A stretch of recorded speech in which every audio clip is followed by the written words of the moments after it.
Bonjour tout le monde, j'espère que vous allez bien. Déjà pour commencer, une précision et je la trouve assez importante. Cette vidéo ne sera pas objective, c'est juste mon avis. Je me base uniquement sur les matchs que j'ai pu voir et puis toutes les dernières années de Ligue des Champions. À chaque fois, il y a eu toujours des histoires avec les mêmes clubs. Donc j'ai décidé, du coup, logique, vous le verrez dans le titre, de vous parler des trois équipes qui sont, selon moi, le plus favorisées par l'arbitrage. Et dans ce cas-là, du coup, vous pouvez me dire à la fin de la vidéo si vous êtes d'accord ou pas avec moi dans les commentaires.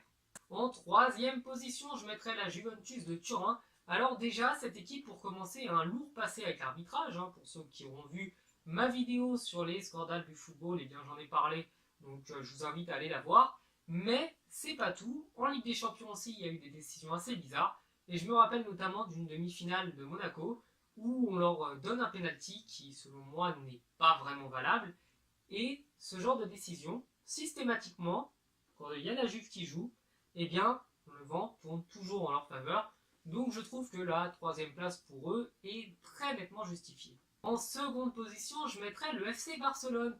Donc c'est pas uniquement pour le match contre le PSG où ils gagnent 6-1 avec deux pénaltys bizarres et puis des fautes qui sont pas sifflées et 10 minutes de temps additionnel alors qu'il y a à peine 2 minutes.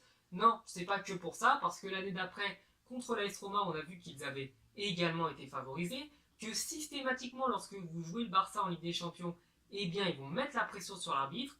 L'arbitre prend des décisions en leur faveur qu'il n'aurait pas pris avec une autre équipe. Donc systématiquement le Barça est bien aidé par les arbitres, par le corps arbitral, et selon moi bien protégé aussi par la FIFA. Donc je mets le Barça en seconde position de ce classement.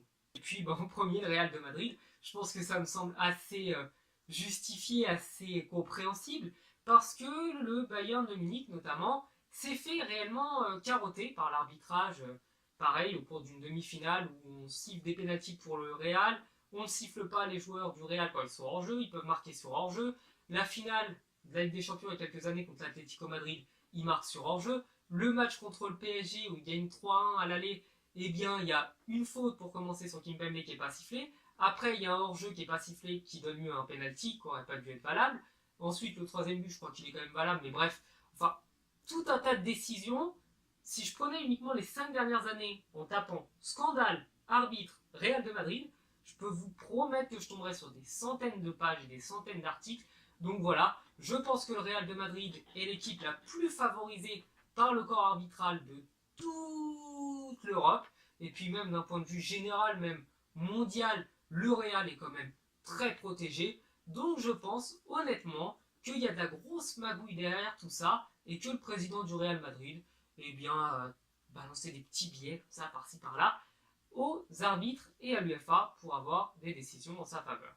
Bon, et bien voilà, cette vidéo est terminée au moment où je la fais, donc on est le 8 novembre, je ne sais pas quand je la publierai, mais c'est une vidéo, encore une fois, pas objective, je tiens à le préciser, c'est uniquement mon impression sur les dernières années et puis sur tous ces clubs-là.